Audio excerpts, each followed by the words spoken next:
Webaleko, comme on le dit ici, bonjour tout le monde et bienvenue en Ouganda. Et oui, me voilà de retour en Afrique, cette fois-ci dans cette partie du continent qu'on appelle la région des Grands Lacs où se trouve l'Ouganda. Et l'Ouganda, c'est un pays qu'on connaît finalement assez peu par rapport à ses voisins comme le Rwanda, le Kenya, la Tanzanie ou la RDC. Et pourtant, c'est un pays de plus de 40 millions d'habitants avec une culture incroyablement riche. Et aujourd'hui, dans cet épisode, je vous propose de découvrir une nouvelle grande ville africaine, Kampala, la capitale. Alors, au premier abord, on voit que c'est une ville vivante, mais c'est aussi une ville qui nous paraît assez chaotique. Et pourtant, je suis sûr que c'est une ville qui a énormément de belles surprises à nous offrir. Et c'est ce que je vais tenter de découvrir, de vous faire découvrir dans cet épisode. Bienvenue à Kampala. Et oui, Kampala, c'est la capitale, mais c'est aussi la plus grande ville de l'Ouganda. Environ 3 millions d'habitants vivent ici et plus de 5 millions si on compte toute la région autour. La ville s'est développée sur plusieurs collines. À l'origine, il y en avait 7, un peu comme Rome d'ailleurs, mais aujourd'hui, avec l'expansion de la ville, on en dénombre plus d'une vingtaine. Chacune de ces collines a sa personnalité. Certaines abritent les bâtiments officiels, d'autres les marchés, les quartiers résidentiels ou les zones plus populaires. Le nom Kampala vient de la langue Luganda, qu'associe Impala, la colline des Impala. En effet, avant la colonisation, ces collines étaient des plaines où ces antilopes vivaient en liberté avant que les Britanniques n'y installent leur poste administratif. Aujourd'hui, Kampala, c'est le plus grand carrefour de l'Afrique de l'Est, un centre politique, économique et culturel qui continue de grandir et de se transformer.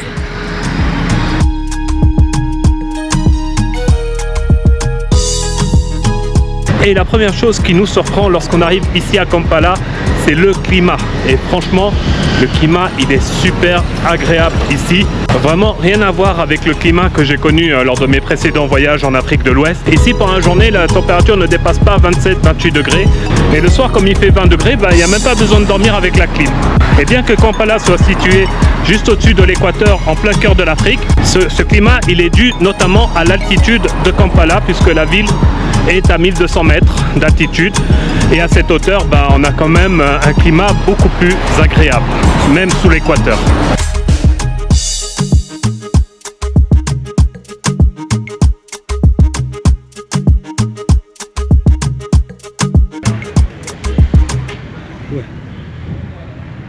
Et là, je me trouve dans le quartier central de Nakasero. Donc Nakasero, c'est le quartier des administrations de Kampala. C'est aussi un peu le quartier moderne. Vous voyez, avec ses grands bâtiments, ses avenues, tout est bien ordonné ici. Et vous allez voir un peu plus tard dans la vidéo, ça contraste pas mal avec le reste de la ville.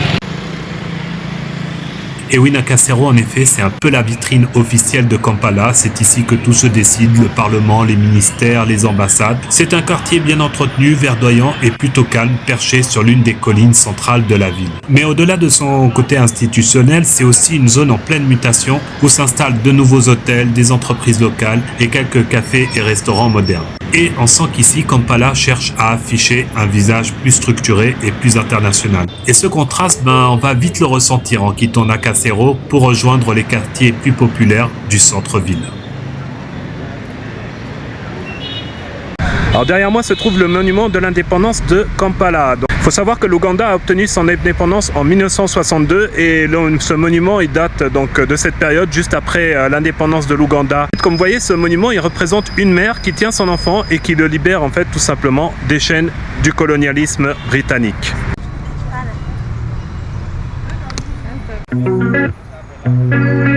Mais au-delà de son image très institutionnelle, Nakasero a aussi une histoire particulière. Pendant la période coloniale, c'était la colline réservée à l'administration britannique et aux résidences des colons. Les Ougandais n'avaient pas le droit d'y vivre. Et même si les temps ont changé, on sent encore aujourd'hui cette influence dans l'architecture, la disposition des rues ou la manière dont la ville s'est organisée tout autour de Nakasero. À mesure qu'on s'approche du centre-ville, le décor se modernise encore. Nouveaux immeubles, nouveaux centres commerciaux, enseignes internationales, etc. Kampala change vite et c'est aussi ce contraste qui la rend fascinante.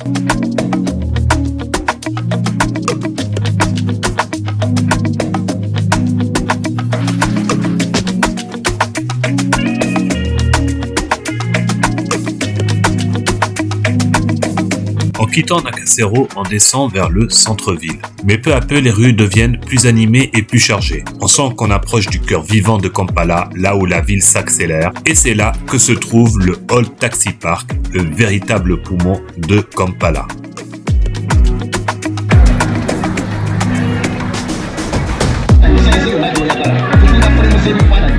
Le Old Taxi Park, c'est le grand carrefour de Kampala. Des centaines de minibus appelés Matatus s'y croisent chaque jour pour relier tous les quartiers de la capitale et les villes alentours. C'est ici que tout le monde finit par passer tôt ou tard. Autour, c'est une fourmilière permanente, vendeurs ambulants, passants, motos, bus qui manœuvrent dans tous les sens. Un chaos organisé, bruyant, mais incroyablement vivant. Ce lieu, c'est un condensé de Kampala, le désordre, l'énergie, la débrouille, tout ce qui fait battre le cœur de la ville.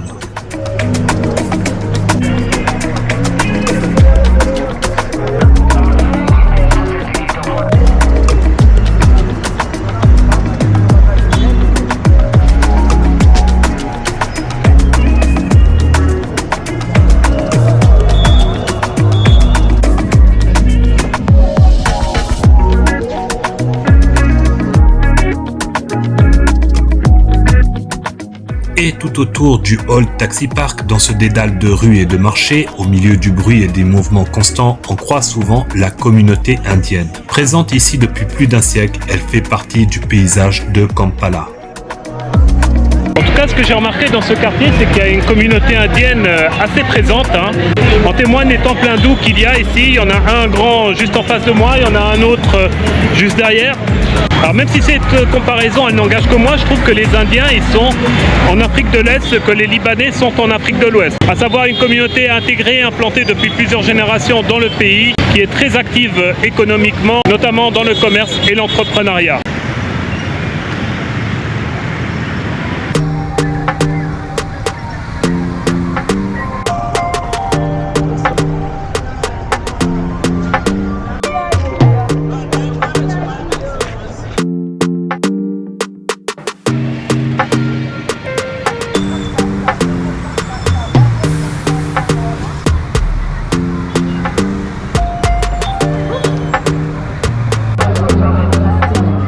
Et à quelques encablures du Old Taxi Park, au milieu des marchés et du vacarme de la ville, se trouve le stade Naki-Ubo. C'est difficile à imaginer, mais derrière tout ce désordre, c'est l'un des lieux les plus symboliques de Kampala. Un stade mythique pour les amateurs de foot et de basket, au milieu du chaos urbain. Ce qui est le plus intéressant, c'est surtout ce qu'il y a en dehors du stade, donc tout autour du stade, puisque c'est là qu'on trouve le plus grand marché du vêtement et de la friperie ici à Kampala. Et comme vous voyez, c'est pas mal de magasins qui se sont installés derrière les tribunes du stade. Bon là c'est dimanche, il y a beaucoup de magasins qui sont fermés, mais vous voyez tout ça, c'est des magasins qui sont installés tout le long des tribunes du stade, quoi.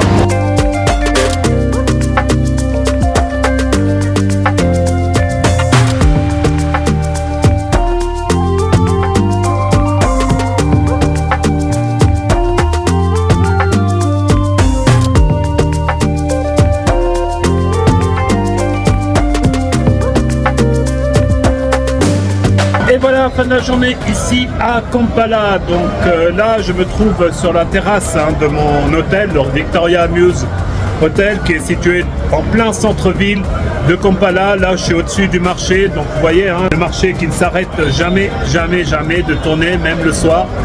Et voilà, que dire, Kampala, ce qui nous frappe vraiment, c'est que c'est une ville qui est pleine de vie en fait. Ça bouge partout, des motos, des klaxons, des gens, partout. Et pourtant aujourd'hui on n'est que dimanche. Voilà, donc j'imagine comment ça doit être en semaine. Quand on y passe la journée comme ça, c'est une ville qui peut paraître assez fatigante. Et pourtant c'est une ville qui est pleine d'énergie et c'est ça qui la rend unique.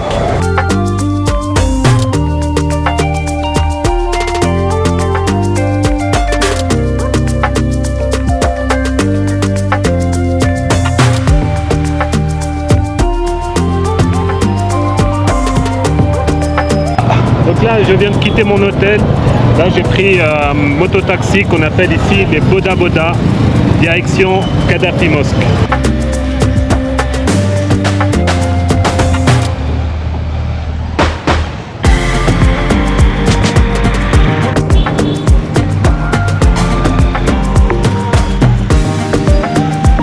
là, je me trouve devant la Kadhafi Mosque, l'une des plus grandes mosquées d'Afrique de l'Est.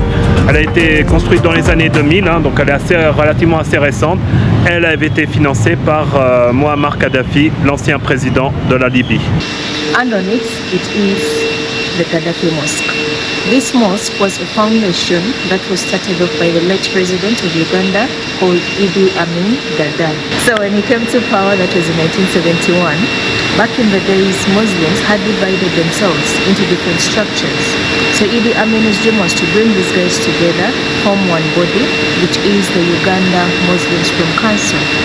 Give them a piece of hill and land, build a mosque and make it their headquarters. But unfortunately, these guys weren't in a good position to build up such a mosque. It lasted for 30 years. Reason being, they had no money. Muslims went back into division because they are fighting amongst their own selves. So that led to their separation till 2001, whereby we had a visit by the late president of Libya, Ken Muammar Gaddafi. The leaders of back then asked him to fund the mosque and he accepted. He was a Muslim first of all, also a good friend to the president of this country, so it was quite easy for him to just stamp and donate everything. That was in 2003 to 2006, but then opened up in 2008. It is the biggest one in Uganda and the biggest one in East Africa. Alors c'est vrai que cette mosquée, elle est quand même assez impressionnante. En tout cas, je crois que c'est une des plus belles que j'ai visitées en Afrique. Et cette mosquée, qu'on appelle également mosquée nationale de Kampala, peut accueillir jusqu'à 15 000 fidèles à l'intérieur et près de 20 000 fidèles si on inclut les esplanades extérieures. Son minaret, visible de presque toute la ville, culmine à 50 mètres de haut. C'est l'un des plus élevés de l'Afrique de l'Est. Donc là, nous sommes dans le minaret. On va aller monter tout en haut parce que, ce qui paraît, depuis tout en haut, une magnifique vue sur l'ensemble de la capitale de l'Ouganda. Regardez-moi ça, je pouvais pas mieux rêver comme spot.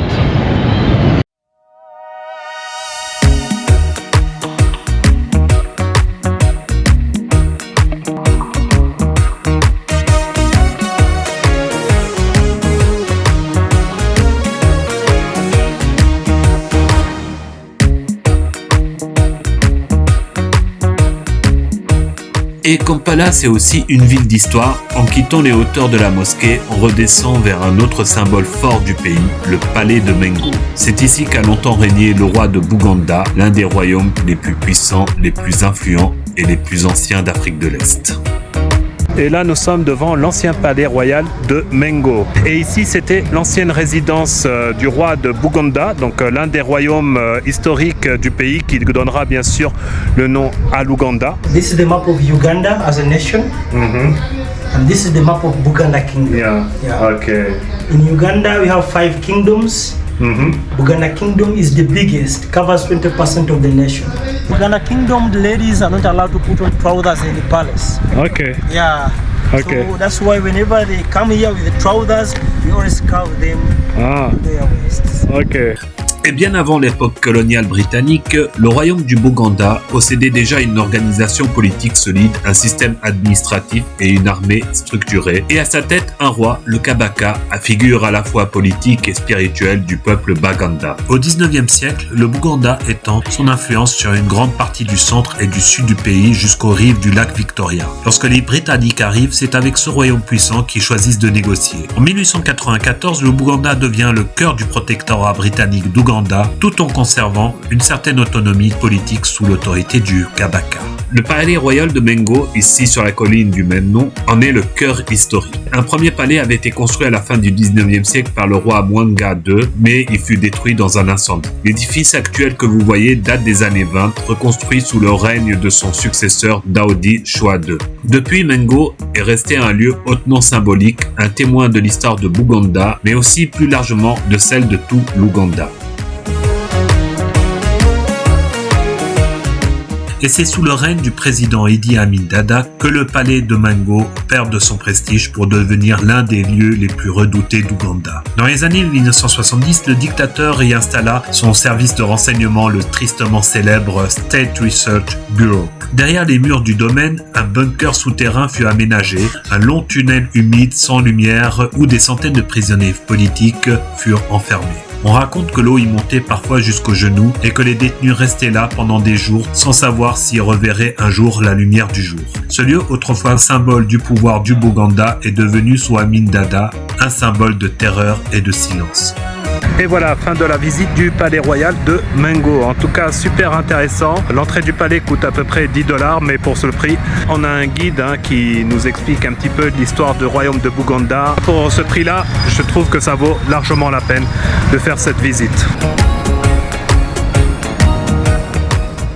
Et en quittant Mengo, on reste sur les traces du royaume de Bouganda. À quelques kilomètres d'ici, sur la colline de Kasubi, se trouve un autre lieu hautement symbolique, les tombes des Kabaka, les anciens rois du Bouganda. Ce site sacré, entièrement construit en matériaux naturels, est à la fois un lieu de mémoire et un symbole spirituel. On y trouve les tombeaux de plusieurs Kabaka, dont Mwanga II et Mutesa II, le premier président de l'Ouganda indépendant. Classé au patrimoine mondial de l'UNESCO, ce sanctuaire incarne l'âme du Bouganda et la continuité d'un royaume qui reste encore aujourd'hui au cœur de l'identité ougandaise.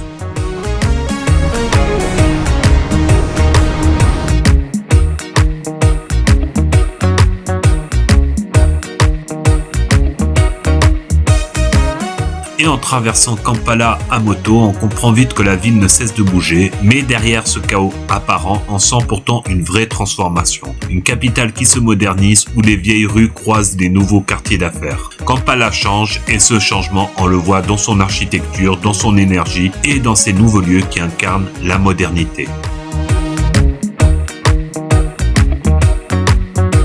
Et un des symboles les plus visibles de cet changement, de cette transformation de Kampala, c'est bien sûr l'Acacia Mall, qui est un des centres commerciaux les plus modernes de Kampala. Et comme il commence déjà à pleuvoir, je crois qu'on va y rentrer.